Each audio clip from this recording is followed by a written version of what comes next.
se refere a si mesmo como vítima ao mesmo tempo em que relata e julga o processo com a maior naturalidade. E diz que ele não é vítima, que a vítima é o Estado brasileiro. Ora, l'État c'est moi, né? Eu sou o Estado. Um atentado a mim é um atentado ao Estado democrático brasileiro.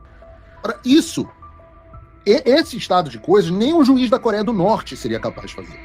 Veja, segundo o ministro Alexandre de Moraes, pedir voto impresso e auditável é, por si só, demonstração criminosa de má-fé. A crítica ao ministro do STF, que nada mais é do que um servidor público, é grave ameaça, tentativa de abolição do Estado Democrático de Direito. Se você reclamar, por exemplo, do abuso de autoridade de um juiz, essa crítica a um abuso de autoridade, essa reclamação, abuso de autoridade, já é uma atividade criminosa. Você reclamar do crime é instigar a população a ameaçar os abusadores e os seus familiares. Ora, essa é a essência da profissão jornalística, essa é a essência da profissão da política, que na visão estabelecida no voto do Alexandre de Moraes precisam ser punidas. Então eu me sinto naquela cena, e todo mundo sabe que eu, da minha veia nerd, eu me sinto naquela cena de Star Wars, né, no episódio 3, quando você tem o chanceler Palpatine discursando no Senado Galáctico.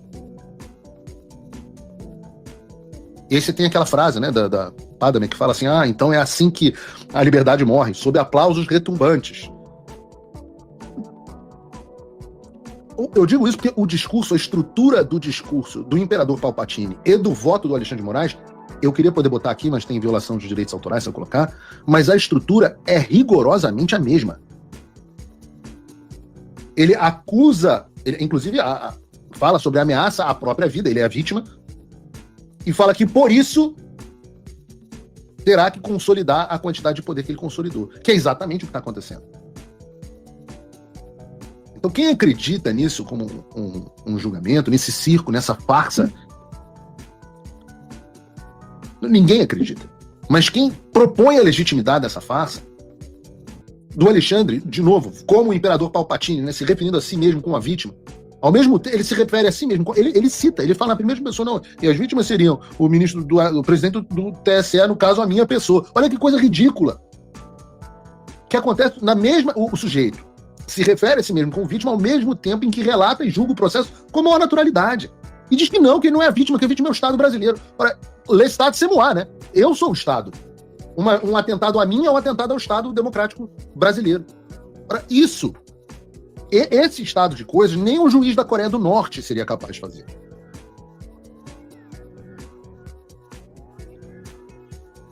E fala mal, é despreparado. Ele chega a ser corrigido pelo Flávio Dino, ele não estrutura bem as ideias, faz conclusões sem sentido. Na verdade, vamos ser absolutamente sinceros, é que sem a ameaça de prisão, o Alexandre não aguentaria 10 minutinhos de debate com alguém minimamente preparado. Respondam com honestidade aqui para mim no chat. Vocês acham que o Alexandre de Moraes aguentaria 10 minutos de um debate comigo sem eu esfregar a cara dele no chão? Figurativamente falando, é óbvio. Alguém tem alguma? Vocês respondam aqui no chat. 10 minutos.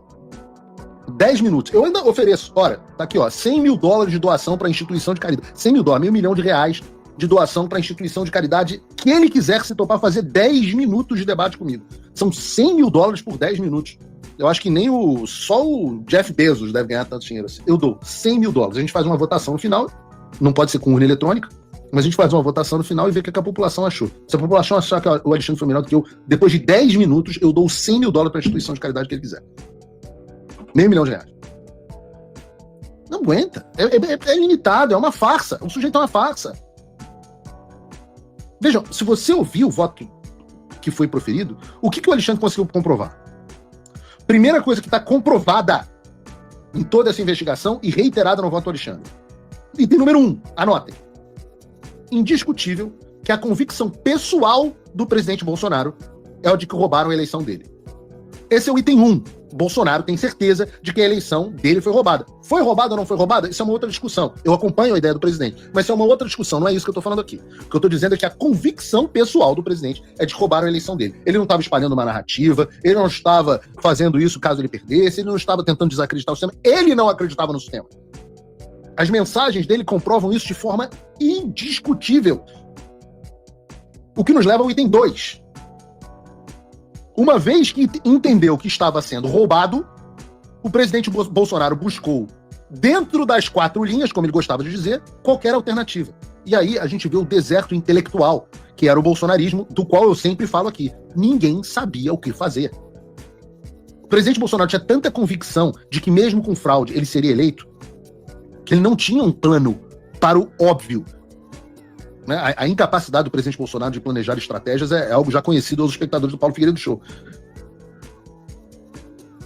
Mas ele buscou alternativas. Você pode dizer, pô, o presidente não soube o que fazer. Ou você pode dizer, o presidente não teve o que fazer. Mas você não pode dizer, o presidente não tentou fazer alguma coisa dentro da lei. Quem chamou? O advogado-geral da União, chamou um cara lá para dar uma minuta para ele de golpe, sei lá o quê. Isso que se chama de minuta do golpe. O que era isso? Todos os instrumentos constitucionais.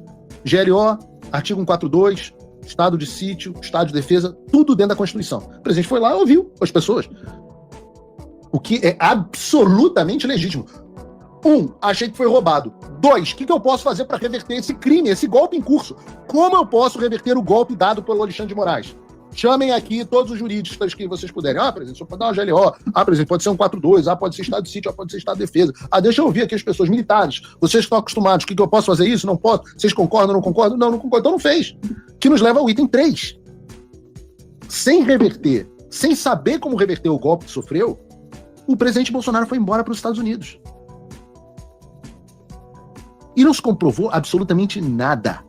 Além disso, no voto do Alexandre de Moraes em todo esse julgamento. Então, 1, Bolsonaro acha que foi roubado. 2, Bolsonaro procurou uma forma constitucional de resolver o problema. 3, não achou e foi embora.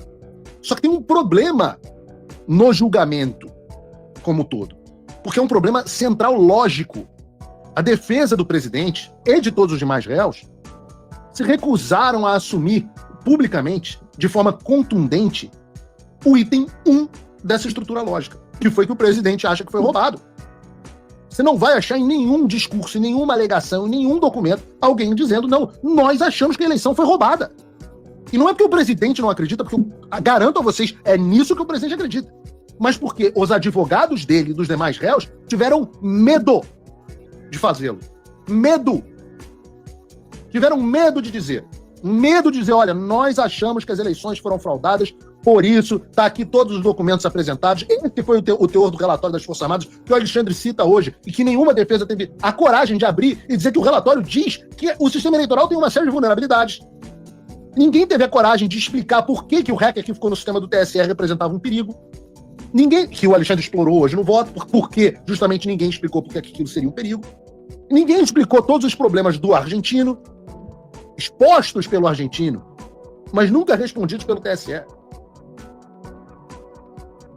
Eu digo a vocês, se algum dia esse processo chegar até a mim, no qual eu supostamente serei réu um dia, se chegar até a mim, o item 1 da minha defesa vai ser porque eu acho que as eleições de 2022 podem ter sido roubadas.